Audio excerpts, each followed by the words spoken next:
Welcome to the second chapter for At the Stroke of Midnight. Estelle had just set foot in her home when a shrill voice called her name. Estelle! Estelle, you wretched girl! Come here this instant! The girl sighed and ran to her room to drop off her book bag before continuing to the main bedroom.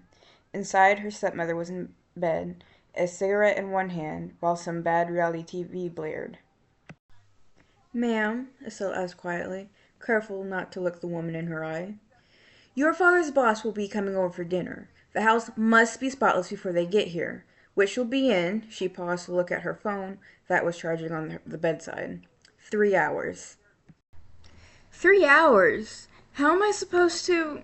Estelle screamed when Linda suddenly pressed her cigarette into her arm. The skin immediately welted and throbbed. Don't talk to me like that. You seem to have forgotten your place in this house. So let me remind you. You're nothing but a guest in my home, and if you want to continue having a roof over your head, you will do as you're told. Do I make myself clear? Linda's face was so close to hers, she could practically taste the nicotine on her breath. Yes, ma'am. Estelle tried to keep the tears from falling as the cigarette continued to burn flesh. Good. Oh, and by the way, you won't be attending dinner. The boss's son is supposed to be in attendance, and I want my girls to make a good impression. You can leave now. Linda finally pulled the cigarette out of her arm, effectively dismissing her.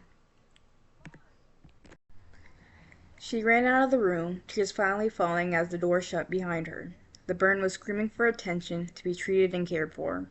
But 3 hours isn't a long time, so Estelle sucked it up before getting started.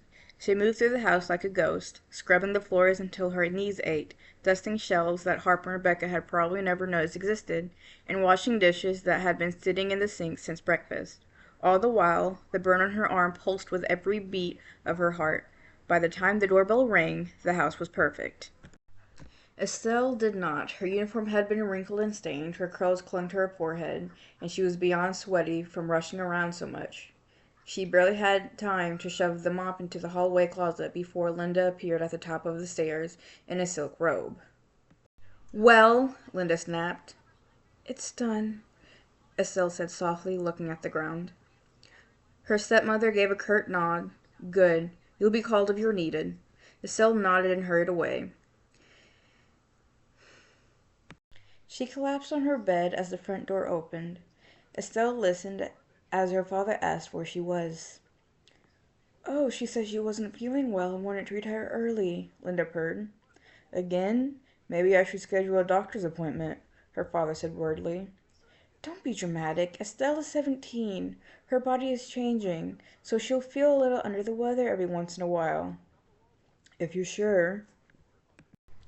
Estelle didn't hear much after that. At some point, the muffled sounds of laughter and clinking glasses downstairs blurred into background noise. Her body ached too much to care. The burn on her arm throbbed viciously now, angry and swollen beneath the sleeve of her uniform. Every pulse of pain made her eyes sting harder. She rolled onto her side and stared blankly at the leather book Mrs. Jackson had given her earlier that day. The dark cover stood out against the pastel purples of her room. Estelle reached out forward and pulled it close. There wasn't any markings on the cover, and the pages had golden edges that were quite pretty to look at. The first page read, At the stroke of midnight, the enchantment shall end. Is it a fairy tale? Estelle murmured as she turned to the next page, and she was immediately sucked into the world of the story. It was a fantastical tale of a knight falling in love with a princess as they worked together to save the kingdom from calamity after calamity. It ended with the two women getting married and living happily ever after. She read it once, and then twice, and was going on her third read-through when she fell asleep. And that was the second chapter of At the Stroke of Midnight. I hope you enjoyed the story, and I hope to see you all again soon.